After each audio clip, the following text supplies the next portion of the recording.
Tudo da Canção Nova em um só lugar. Canção Nova Play. Primeira carta de São Paulo aos Tessalonicenses, capítulo 5,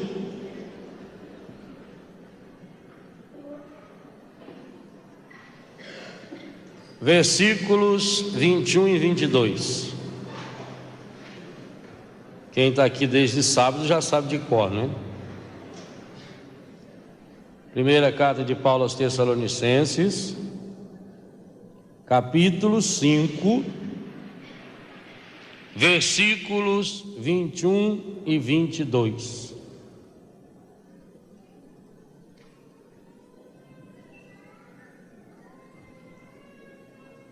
Examinai tudo, abraçai o que é bom, guardai-vos de toda espécie de mal. Na Bíblia Ave Maria, essa tradução. Examinai tudo, abraçai o que é bom, guardai-vos de toda espécie de mal.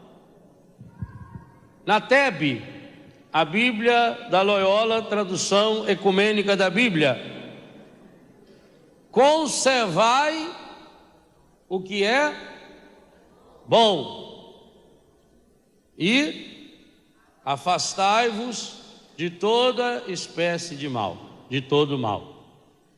É muito interessante esse tema, e eu diria mais, logo de início o seguinte: aquilo que o Laércio falava às 8h30 da manhã, a partir da oração de consagração a Nossa Senhora, que a gente não consagra para sempre, mas que a gente tem que consagrar a cada dia, que a gente tem que consagrar a cada hora.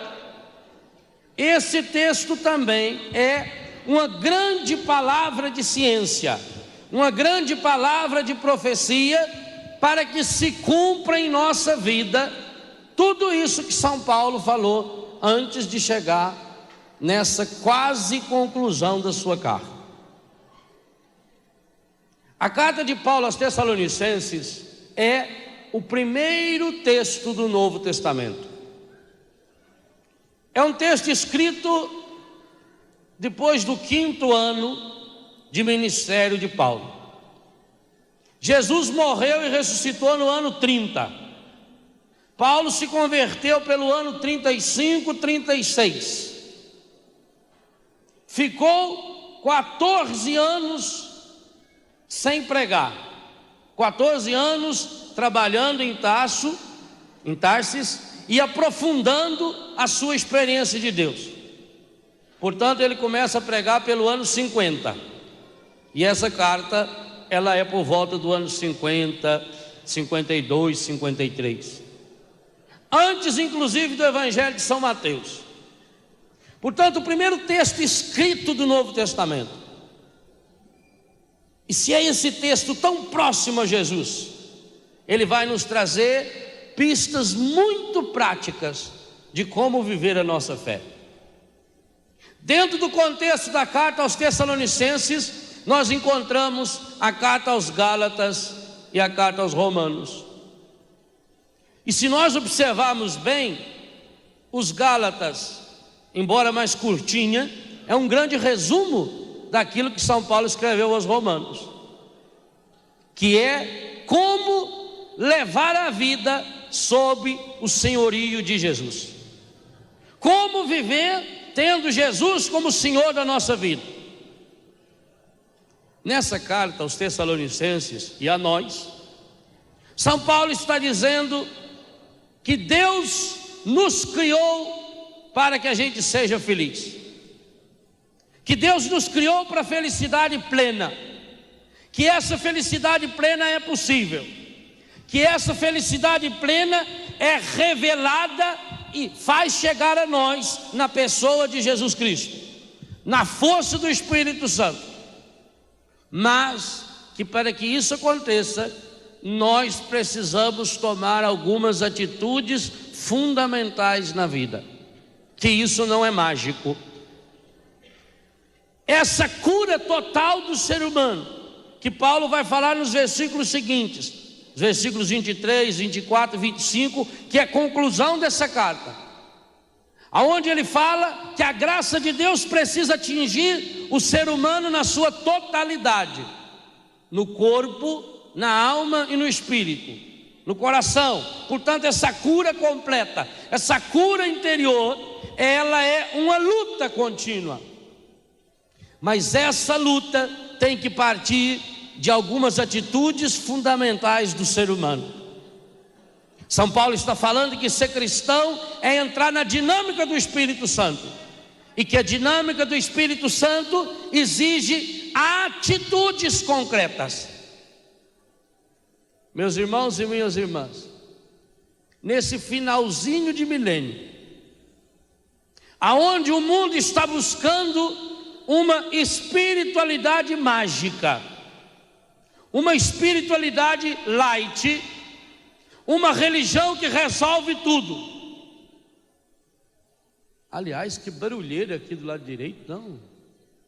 Virgem Maria, o som deve estar horrível. Nesse final de milênio, aonde se busca essa espiritualidade light, essa religião sem esforço, São Paulo vem nos trazer, e por isso eu dizia, essa é uma grande palavra de profecia para nós. São Paulo vem nos trazer uma palavra que deve ser uma linha de conduta. Como viver essa felicidade, que ele começa a falar resumidamente a partir do versículo 16. Vivei sempre contentes. Para viver sempre contente, para ser feliz, orai sem cessar. Em todas as circunstâncias dai graças, porque esta é a vosso respeito à vontade de Deus. Não desprezeis ou desprezais as profecias. Não resisti ao Espírito Santo. Examinai tudo. E aí vem essas duas palavras, tema desse grande acampamento: conservai o que é bom e apartai-vos do mal. Sabe por quê? Na grande maioria das vezes a gente é infeliz porque a gente faz o contrário. A pessoa que não consegue experimentar a cura interior, ela sempre vai cumprir essa ordem ou tentar cumprir ao contrário.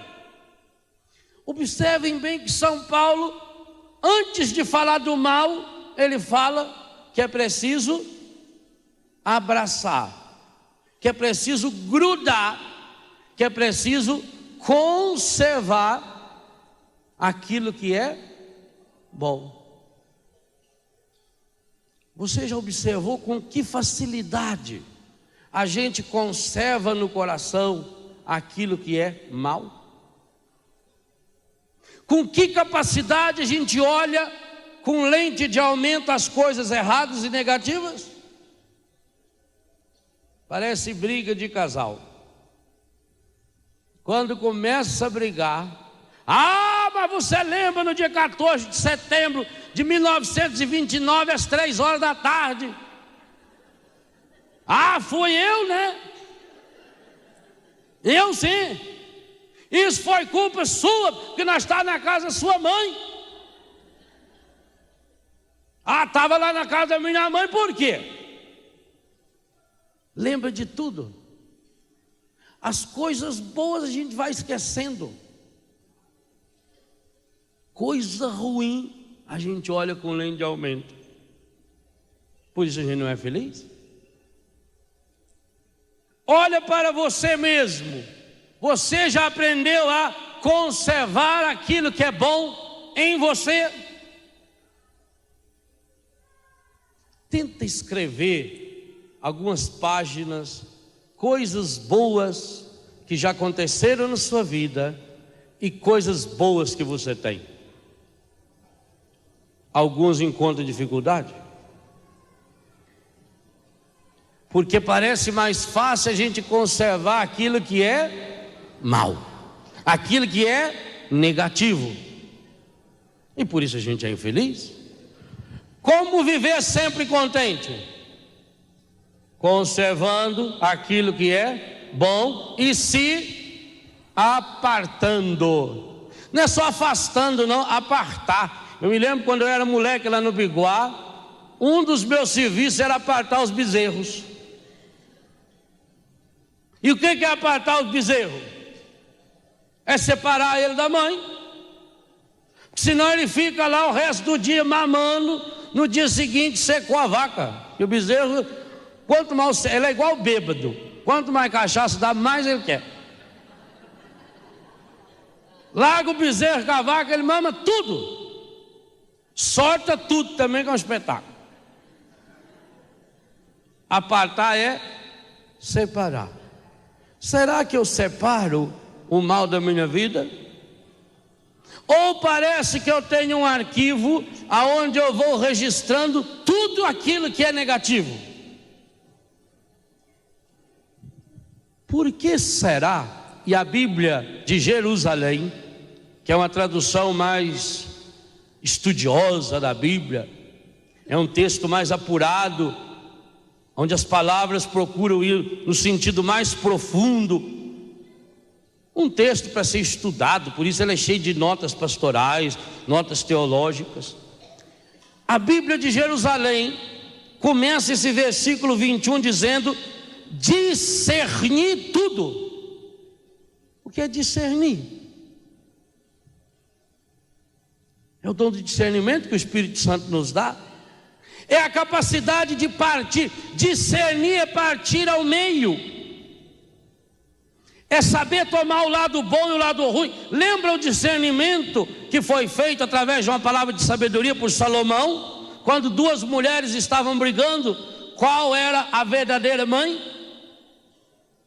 Naquela época não tinha ainda o teste do DNA.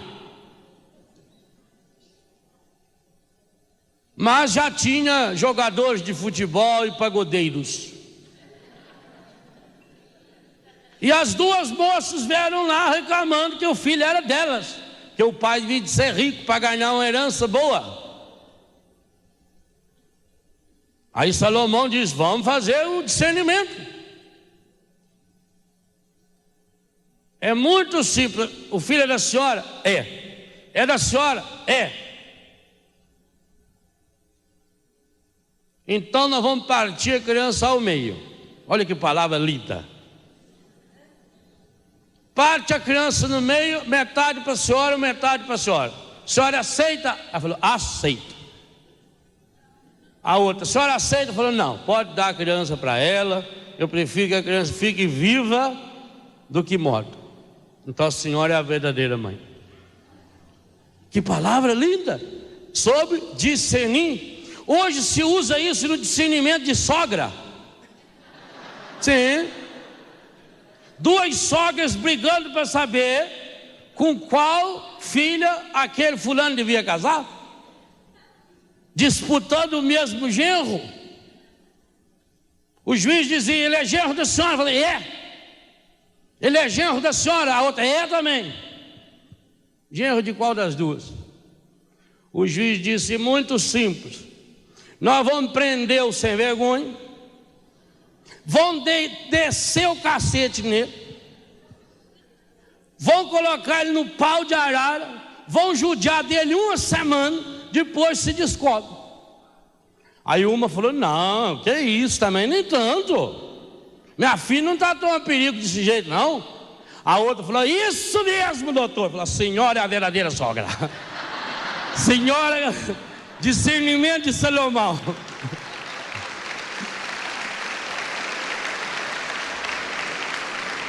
Então o que é discernir?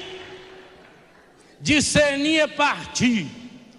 Discernir é examinar, é esmiuçar, é estudar, é olhar as coisas pelo outro lado. E isso que é o difícil da vida, porque a gente sempre olha e vê um lado só, e a gente sempre acha que o da gente está certo, e que todo mundo que pensar diferente está errado.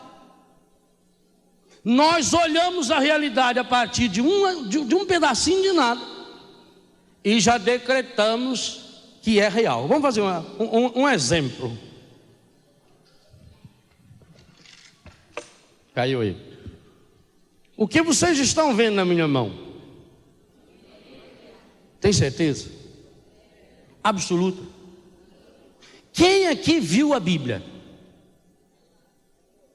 Ninguém viu a Bíblia. Ninguém, mas ninguém, nem a câmera aqui que está do Celso. Nem eu. Quer um exemplo? O que está aqui aonde está o meu dedo agora? O que tem aqui? Estão vendo? Não estão vendo? Mas já estão imaginando. O que tem aqui? Esse pessoal que está aqui à minha esquerda, o que tem aqui do lado direito? Está chutando, está vendo? O pessoal que está à minha direita, o que tem aqui? Cada um de nós só viu um pedacinho e é capaz de jurar que é Bíblia. E o lado de lá fala, é uma Bíblia, sim, é branca e tem uma cruz e dentro tem um coração. E o outro falou, sua anta, ela é branca, sim, mas está escrito atrás SCJ em formato do coração que tem uma cruz preta. Preta nada, é que você é burro, burro é você. Eu sim, você que é uma anta, porque lembra aquele dia lá naquele... Já começou a família a dialogar.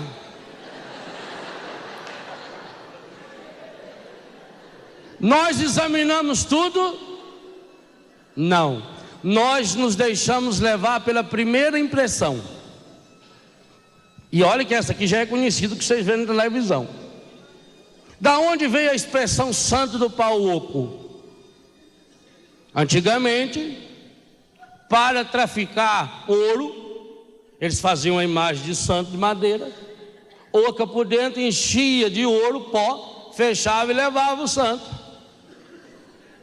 Santo do pau oco. Ainda bem que por dentro tinha ouro. Hoje eles fazem isso para traficar drogas. Na Secretaria da Polícia Federal tem várias imagens, principalmente de Nossa Senhora Aparecida, oca, que foi pega na Receita Federal no aeroporto. Estou levando a imagem de Nossa Senhora para uma tia minha que mora não sei aonde. Aí eles pegam aquela santa pesada, abra dentro pó de cocaína. Discernir é não julgar pelas aparências. Mas nós brigamos. Nós vemos sempre um lado. Gente, todo ponto de vista é a vista a partir de um ponto. Ou não? Eu estou aqui, desse ponto eu vejo aqui. E do ponto que você está? Então o certo seria pegar na mão, olhar, virar para o outro lado, ver de cima, ver de baixo e olhar aqui dentro, para ver se realmente é. E ainda nós, católicos, devíamos olhar para ver se a nossa Bíblia é uma boa tradução católica dos originais. Isso é discernir, é olhar a realidade, procurar olhar todos os ângulos possíveis, todas as possibilidades que existem naquilo. Nós fazemos isso. Por que a gente briga? Porque a pessoa aprende a conservar no coração aquilo que é ruim. E nisso existe um grande especialista.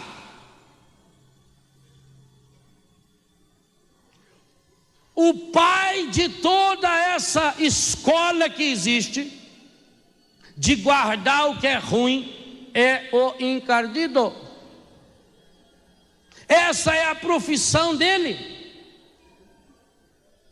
Aquele que é de Deus, isso devia ser o primeiro discernimento para você. E aliás, São Paulo fala muito bem isso, em todas as suas cartas. Quem é de Deus dá fruto de Deus. A gente conhece uma pessoa pelos frutos. A árvore você não conhece ela pela casca, não. É pelo fruto. Quem é de Deus dá frutos de Deus. E o grande fruto de Deus, que essa palavra de profecia para esse acampamento, é para nós aprender a conservar, a abraçar, a guardar no coração as coisas boas. Essa é a primeira coisa. E a segunda, afastar-se do mal. Vejam a pedagogia de São Paulo. Alguns salmos usam essa jogada de palavras. Apartai-vos do mal, apegai-vos ao bem. São Paulo, no capítulo 12 aos Romanos, quando fala do discernimento, também vai falar da importância de afastar-se do mal e de se apegar ao bem. Por exemplo, Romanos 12, versículo 10, Romanos 12, versículo 21. E ele começou lá no versículo 2 a dizer que é preciso fazer um discernimento, e que o discernimento verdadeiro é: não vos conformeis com este mundo, mas transformai-vos pela renovação da vossa mente, pela renovação do vosso espírito. E aqui nesse texto, ele faz o contrário. Olha que pedagogia maravilhosa. Se você quer ser feliz em Deus, a primeira coisa a fazer é... Qual é a primeira coisa a fazer? Apegar-se, guardar dentro do coração as coisas boas.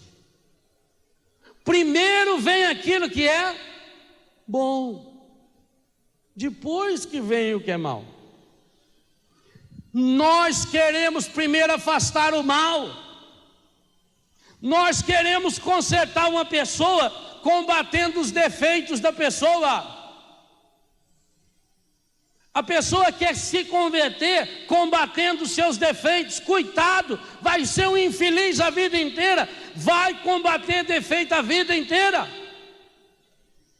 Se você quer ser feliz em Deus, a primeira coisa a fazer é encher-se do bem, conservar no coração e na vida as coisas boas. Qual é o segredo da felicidade de Maria? O Evangelho diz: Maria conservava todas estas coisas, as palavras, no seu coração. Conservar tem dois aspectos. Primeiro aspecto, fazer conserva. Lá no sul é muito comum, quando chega a época da colheita, então pega-se as coisas que são baratas, chuchu, beterraba, pimentão, cenoura, fora doce, né? Pêssego, figo, maçã. Aí eles colocam dentro do vidro, tem uma técnica lá, põe um não sei o que lá dentro, uma água com sal, sei lá o que. Aí põe uma borrachinha em cima do vidro, que é para não entrar ar. Aí põe dentro da panela com água, que é para estufar, para fechar, para não entrar o ar de fora. Conserva. Se chega numa casa, aquilo lá está em cima da estante. A Betânia, em Curitiba, as meninas lá fazem as conservas. Vão no Ceasa, pega aquilo que o Ceasa doa, o resto, come o que dá. Como vem muito, guarda, faz conserva, vende, ajuda a manter a casa.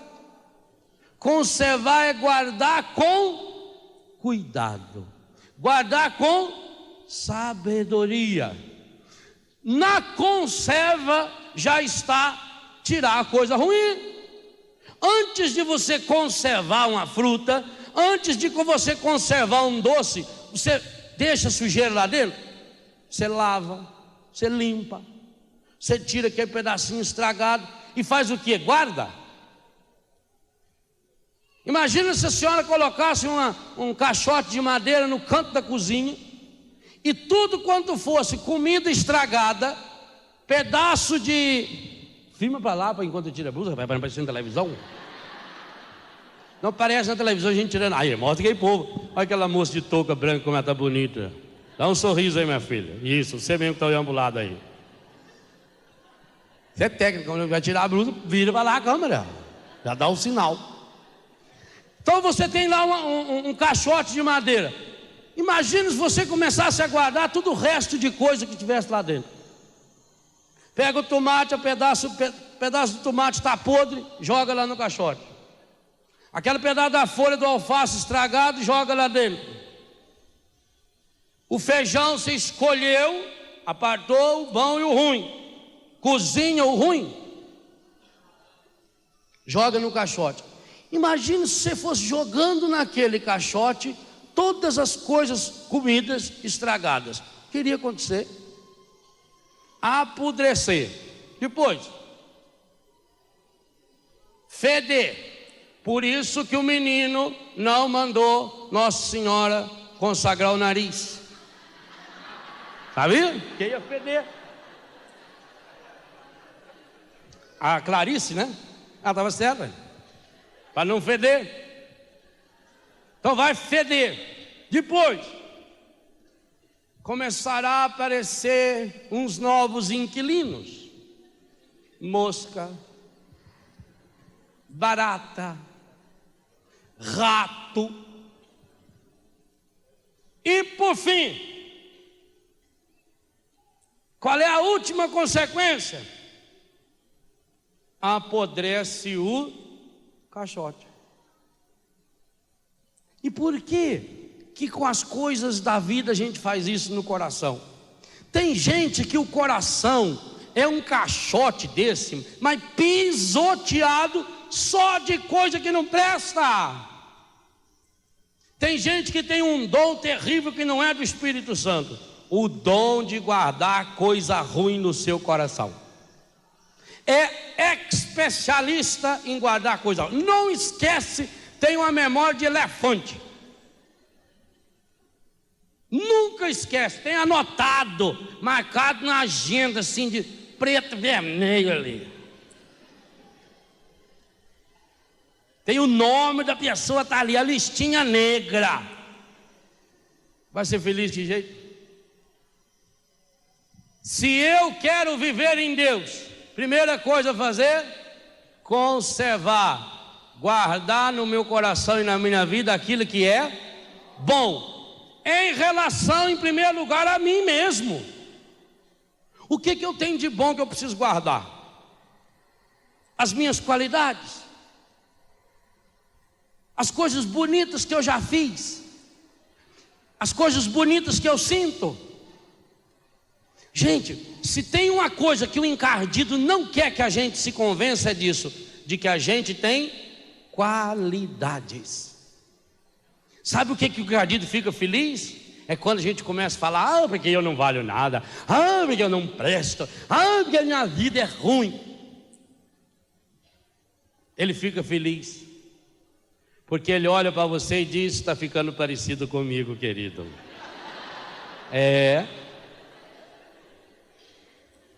Qual é a grande característica de Deus na Bíblia? Deus sempre vê o lado bom. Primeiro capítulo da Bíblia, 7 vezes: e Deus viu que tudo era bom. E nós vemos que tudo é mal. Aí as pessoas ganham esse dom, o dom de reclamar, e começam a fazer aquilo que no meu livro Cure Seu Coração eu ensino, que é uma oração terrível e que é a oração mais praticada pelos católicos e infelizmente pelos carismáticos também, que se chama oração de lamúria, e que eu dei o título a essa oração: louvor ao encardido. Ai, eu sofro tanto, padre. Padre, ninguém gosta de mim, padre. Meu amigo, eu sofro desde que eu era pequenininho, padre. Minha mulher não gosta de mim, minha vizinha. O que eu faço, padre? Morre, filha da mãe. Mas quer morrer? quer nada, só quer chamar atenção. É uma carência profunda. Por quê? Porque não conservou as coisas boas. Ô, gente, e isso é sério demais. Porque quem conserva as coisas boas no seu coração, mesmo se um dia vier a se perder, vai conseguir voltar para Deus. Mesmo se por um deslize, uma desgraça que cada um de nós está sujeito, mesmo se acontecer que a gente vá para o fundo do poço, quem aprendeu a conservar as coisas boas no coração, esse volta para Deus. Você já parou para pensar o que fez o filho pródigo voltar para a casa do pai? Foi a desgraça? Foi o quê? Que coisas boas? Não entendi. Ele diz isso explicitamente. Ele foi embora. Ele tinha muito dinheiro. Ele tinha os 3 P's que o mundo procura: possuir, poder e prazer. Possuía muito dinheiro, tinha muito poder e podia fazer o que bem entendesse. Ele era feliz. Aí veio um plano econômico naquela região, uma miséria. O rei lá foi reeleito e a situação ficou horrorosa. Desviaram verbas para construir lá uns tribunais. Foi terrível, uma miséria. Ele que tinha aplicado todo o dinheiro dele na construtora, caiu o prédio, veio abaixo. Uma ministra foi lá e catou a poupança dele. Ele ficou a zero. Tão a zero que o serviço dele era criar porco. Aliás, criar não, cuidar do porco que nem dele era. Quando ele estava lá no chiqueirão, sentindo aquele perfume do porco, o que ele se lembrou? Na casa do meu pai, até os empregados têm comida em abundância, e eu estou aqui passando fome. Eu vou voltar. Percebe a profundidade de conservar aquilo que é bom, de guardar o que é bom, mas guardar para valer. Guardar a 7 chaves, conservar, não deixar ninguém chegar perto. Não tem aí no interior aqueles que trabalham nas estradas que se chamam conservas? Quando a estrada estraga, eles vão lá e arrumam e conservam a estrada e tiram o mato. E onde tem aqueles buracos, eles vão lá e põem, que nem lá no Nordeste tem no interior, as estradas cheias de buracos, você vê uns moleques que ficam sentados na beira da estrada. Aí tem uma reta, quanto ponto o carro lá, eles saem e começam com a pá, ameaçar jogar a pá no buraco, para que a hora que você passa, você dá um dinheirinho para eles. Lá na minha terra também os conservas, eles levantavam enxadão assim para dar no barranco, tocava a sineta das 4, eles não completavam, voltavam para as costas e iam embora. Trabalhava para valer. Como é que nós conservamos as coisas boas? Conservar aquilo que é bom, conservar as coisas de Deus. Ou nós estamos vivendo e aprendendo a conservar aquilo que é ruim. Os nossos olhos estão sendo educados para enxergar o quê? Aquilo que é ruim. Qual é o elogio que o chefe dos serventes fez ao noivo, quando a pedido de Maria, Jesus transformou a água em vinho?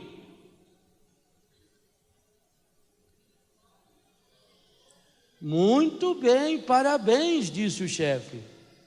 É costume servir primeiro o vinho bom, depois, Quando os convidados já se encontrarem embriagados, servir o vinho ruim. Você conservou o vinho bom até agora. Esse elogio foi para ele? É claro que foi. Mas por que ele recebeu esse elogio? Porque ele convidou para a vida dele duas pessoas importantíssimas, especialistas em conservar coisas boas: Maria e Jesus. Esse é o segredo.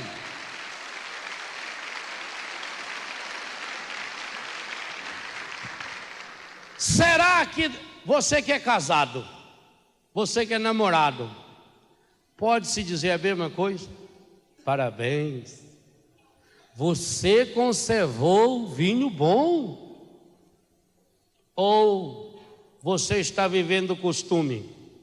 É costume primeiro servir o vinho bom e depois, no namoro, o vinho bom. Tudo é bonito.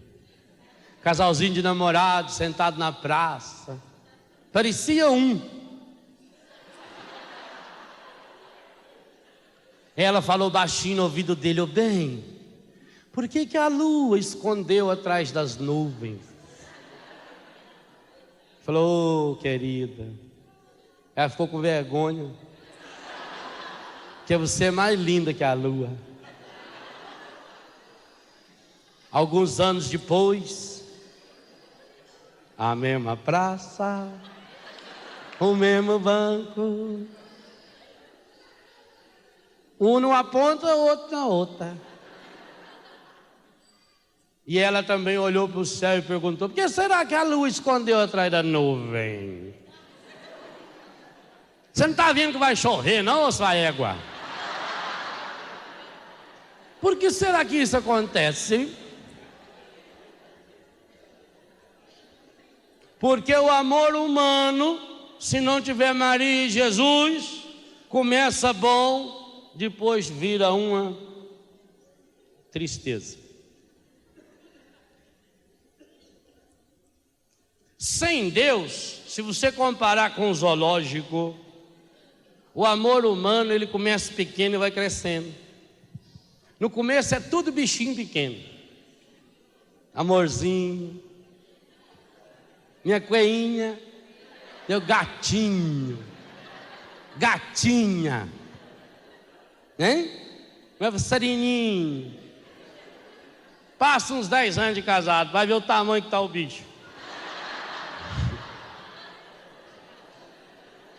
Vira égua, cavalo, vaca, elefante, hipopótamo. Por quê? Porque não conservou as coisas boas. Se nós não aprendemos a conservar aquilo que é bom em nós, dos outros, de Deus, do mundo, conservar significa cuidar. Por que o ser humano destrói a natureza? Porque não aprendeu a contemplá-la com os olhos de Deus. E Deus viu que tudo era bom. Explica essa flor. Não veio agora aí o presidente dos Estados Unidos, com mais uns cientistas famosos, que gastaram não sei quantos trilhões e quatrilhões de dólares e comunicaram ao mundo a descoberta do genoma. Teve gente que achou que era uma nova cidade na Itália. Porque o genoma, descoberta do gene humano, eles copiaram o nome de Gênesis. Há quase 5.000 anos começou a ser escrita essa história já. É só ler o Gênesis, que já vai achar o genoma completo. O homem e a mulher, imagem e semelhança de Deus. Está lá o genoma que eles estão procurando. Não precisa gastar trilhões, quatrilhões, não. A marca de Deus mas nós não conservamos as coisas boas. O que a gente está conservando? No seu caderninho. E sabe por que nós não conservamos as coisas boas? Porque a graça de Deus, ela tem 4 marcas principais. 4. A graça, o amor, a alegria de Deus, a felicidade de Deus. E o mundo não nos ensina a nos adaptarmos a essas 4 marcas. Primeira marca do amor de Deus, primeira característica do amor de Deus, a ser conservada. Essas 4 têm que ser conservadas, porque depois do intervalo nós vamos falar daquela segunda parte mais ruim ali. Como conservar essas 4 marcas? Aquilo que é marca do amor de Deus, ou eu aprendo a conservar, ou eu perco. Primeira característica do amor de Deus: o amor de Deus é exagerado. Ele não é conta-gota, ele não é contado, ele não é medido. São Paulo vai nos dizer em Romanos 5, verso 5: a esperança não decepciona, porque o amor de Deus foi derramado. É exagero? Digo-vos essas coisas para que a minha alegria esteja em vós e a vossa alegria seja completa. É exagero? Tenta contar as estrelas do céu, as plantas, as flores. Não é exagero? Quem pintou? Como é que nasce da terra essa branca, essa amarela e essa vermelha? Quem pôs tinta lá dentro? Quem separou as tintas ali? Como é que do tronco verde nasce uma flor amarela e outra vermelha? Explica. O amor de Deus é exagerado. Na gente ele é exagerado. Quantos milagres já aconteceu na sua vida hoje? Hoje é dia 24, hoje 15 para as 10 da manhã. Quantos milagres já aconteceu hoje? Talvez você vai dizer nenhum.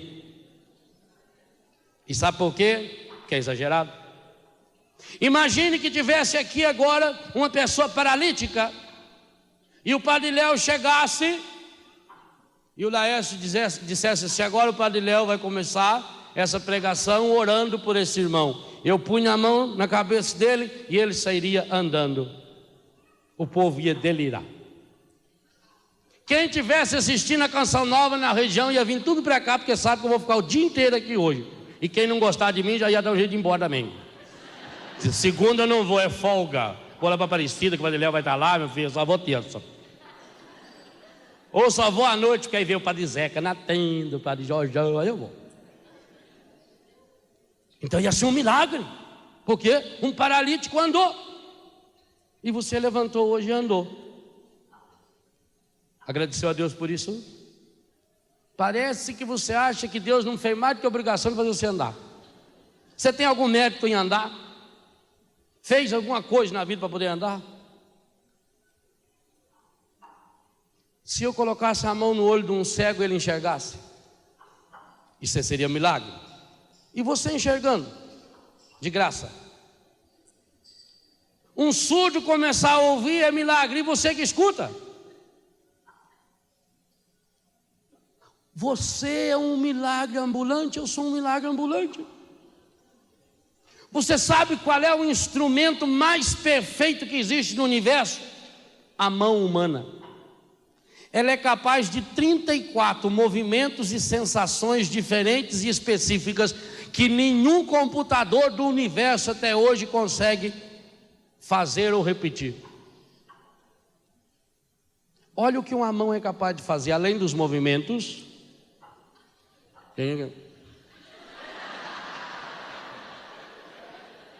A sensibilidade. Uma pessoa cega é capaz de saber a cor de uma roupa passando o dedo. Ele passa o dedo no dinheiro e sabe se é uma nota de 5, de 10. A mão. Você alguma vez já parou para agradecer a Deus a mão? Mas talvez se sua mão ficasse seca e você fosse lá no anjo cabalístico para pedir um milagre. Anjo cabalístico, faz uma mão ficar igual a outra. Na hora. Quem mostrou essa? Aí é milagre. É milagre. Mas a sua mão, olha o que a mão faz no computador, nos instrumentos, para fazer crochê, tricô. Aquelas mulheres lá fazendo a renda, fazendo coxinha, trançando. Que coisa fabulosa faz a mão, corta cabelo. Aí você nem dá bola para a mão. Meu irmão, é capaz de reclamar ainda, ai, não gosto da minha mão. A sua unha é mais importante do que qualquer computador que o mundo já inventou. Ela cresce sozinha. Não existe avião supersônico, computador que se alimenta e cresce sozinho. Ela cresce até depois que você morre. Mas você não agradece a Deus? Tem milagre maior? Quantos milagres já aconteceu hoje com você? Agora a gente acha que é milagre quando acontece aí é milagre. Mas como Deus é exagerado, Ele vai fazendo, e Ele não para de fazer, Ele vai fazendo e dando risada, fazendo e dando risada, fazendo e dando risada e pulando. A Santíssima Trindade vive pulando, como diz Sofonias capítulo 3, que Deus vive pulando e dançando, chacoalhando, tanto da risada e fazendo milagre, e mais um aqui, e outro lá, outro lá, e outro lá. E nós estamos lá. Tá achando que vai chover hoje. Primeira marca do amor de Deus, exagerado. Segunda marca do amor de Deus, talvez por isso a gente não dê tanto valor, silencioso.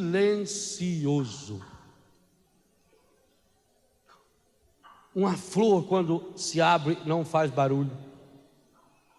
O sol quando se põe não faz barulho. Deus faz tudo no silêncio.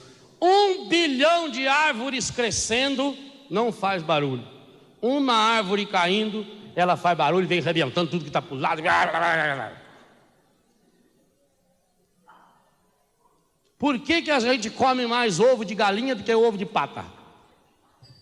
Porque galinha faz propaganda. Ela bota, a pata larga o ovo lá e vai embora, não é mesmo? Carpa, vocês sabem o que é carpa?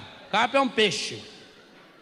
A fêmea, a peixa, quando chega na época dela botar os ovos, se tiver numa lagoa, a gente chega a enxergar, porque ela chega a levantar a cabeça para fora da água, e ela vai numa velocidade imensa, correndo dentro do lago e soltando ovos. Ela chega num dia a colocar 5, 6, 7 mil ovos. E aí vai grudando assim no aguapé, na beira do matinho, e depois vem o macho e vai soltando o espermatozoide para fecundar. E vira as alevinos. Então uma carpa ela bota aí 6, 7, 8, até 10 mil ovos num dia. Um dia estava a carpa sossegada, nadando, quando ela começa a escutar aquela barulheira lá fora. Ela botou a cabeça para fora e viu uma galinha. E a galinha batia a asa. A carpa falou: ô dona galinha, o que a senhora está berrando tanto? A galinha olhou orgulhosa e falou: não soube? Falou: não, botei um ovo. A carpa olhou para ela e falou: ah, meu Deus do céu, já pensou se eu fosse berrar assim em cada ovo que eu botasse? Tá cheio de carismático galinha. Bota um ovinho de nada, um ovinho de galizé assim, ó.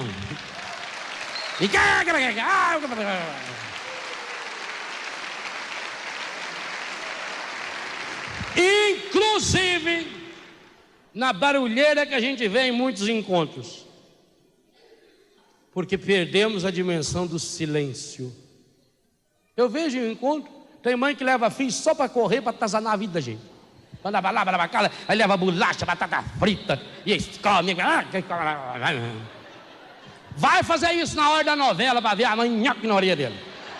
Mas na igreja, no encontro, pode. Aí levanta, anda para lá, anda para cá. E não está nem aí. Agora a hora que falou, vai começar a hora dos milagres, vem tudo correndo. Segunda marca do amor de Deus, silêncio. Terceira marca do amor de Deus. Por isso que é importante gravar para guardar, porque depois nós vamos voltar nessa conversa às 11 horas. Terceira grande marca do amor de Deus. Esse amor que é exagerado, esse amor que é silencioso, ele é de graça. Você não paga nada. Você não tem mérito nenhum, você enxerga de graça. A flor não cobra nada para nascer, cobra depois a floricultura para vender, aí cobra uma fortuna. O amor de Deus é gratuito, infinitamente de graça. E isso é muito importante, porque vai ser na nossa luta contra o encardido, está no poder da graça de Deus. É de graça, a vida é graça, é dom, é presente, é oferecido. Deus não obriga. Eu aceito ou não aceito? Tem gente que faz grandes festas nos dias do aniversário, por exemplo. Meu aniversário, pouca gente me acha, porque eu fujo. É dia meu. Porque eles dão os parabéns para a gente. O que eu fiz para estar vivo? Se tiver que dar os parabéns, para ele. Sua vida é de graça. Acontece que nós aprendemos no mundo que só tem valor aquilo que custa caro. Por que o mundo não valoriza a Eucaristia? Que é de graça.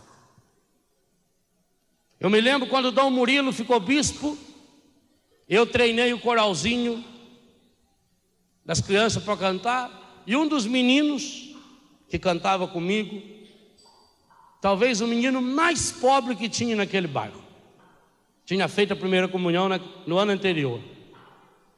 Em novembro, dezembro, Dom Murilo ficou bispo em abril. E eu fiquei feliz da vida, porque na hora da comunhão, quando o Luciano estava vindo comungar, do lado dele estava o Espiridião Amin, que era o governador do estado, e ainda é, que foi eleito novamente. O governador do estado e o Luciano receberam a hóstia no mesmo instante, igualzinho a hóstia. Estamaninho igual. A do governador não tinha um decalque em ouro, não tinha nada. Jesus se dá de graça, em silêncio. E a quarta marca desse amor de Deus: primeiro é exagerado. Segundo, silencioso. Terceiro, e a quarta, Deus manifesta esse amor exagerado, gratuita e silenciosamente, através de pequenos detalhes. Enquanto nós vivemos na generalização, não experimentamos o amor de Deus e não aprendemos a guardar as coisas boas. Se eu não perceber o detalhe essa rosa, essa flor, essa rosa é única. Lembra do Pequeno Príncipe? Ele tinha uma rosa e ele cuidava dela, e ele punha uma redoma de vidro em cima dela. Ela era única, vaidosa. Conta o Exupéry que de manhã, quando começava a amanhecer o dia, ela começava a espreguiçar suas pétalas, ia se abrindo, e ele jogava água, e ela toda feliz, porque ela era única no mundo. E aí, quando o Pequeno Príncipe sai pelo mundo andando, um belo dia ele chega num jardim que tinha 5.000 rosas, e ele fica decepcionado. Disse: ah, se a minha Rosa descobrisse isso, ela acha que ela é única. E ele continua a caminhada e encontra uma raposa e fala para a raposa: brinca comigo. Ela fala: eu não posso. Por que não pode? Porque você não passa para mim mais do que um menino, 100 milhões, iguais a 100 milhões de outros meninos que existem no mundo, e eu não sou para ti mais do que uma raposa semelhante a 100 milhões de outras raposas no mundo. Puxa vida, mas então o que eu faço para você brincar comigo? Cativa-me. E o que é cativar? Guarda-me. Cativar é criar laços. Se tu me cativas, minha vida será como que ensolarada. Eu serei para ti única no mundo, tu serás para mim único no mundo. Ah, e é bom que venhas sempre na mesma hora. Porque se tu vens, por exemplo, às 4 horas da tarde, desde as 3, eu já começo a ser feliz. Mas a gente sempre corre o risco de chorar quando se deixa cativar. E ele disse: ah, eu acho que eu sei o que é cativar. Eu tenho uma rosa, e ela é única no mundo. Sabe o que significa compreender e guardar o bem? E guardar esse amor infinito de Deus? Que Ele é exagerado, silencioso, de graça. Descobrir que todo esse universo inteiro é feito para você. É pessoal. Se você fosse a única pessoa no mundo, Deus não amaria mais você do que Ele já ama. Porque você para Deus é único no mundo. O dia que Jesus for para você único no mundo, o único necessário, então você já aprendeu esse primeiro segredo. Feche os seus olhos e peça: Senhor, eu quero guardar as coisas boas no meu coração. Eu quero guardar só as coisas boas no meu coração. Eu quero abraçar o bem. Eu quero me apartar do mal. Por isso eu quero mais uma vez experimentar esse amor. Esse amor que é exagerado, que é silencioso. Esse amor que é gratuito. E eu quero experimentá-lo nos detalhes da minha vida. Abra, Senhor, os meus ouvidos, os meus olhos, todo o meu ser, todo o meu coração, para que eu possa compreender esse amor e conservar todas essas coisas, como Maria, conservá-las no meu coração. Muito obrigado, Senhor. E eu te agradeço, Senhor.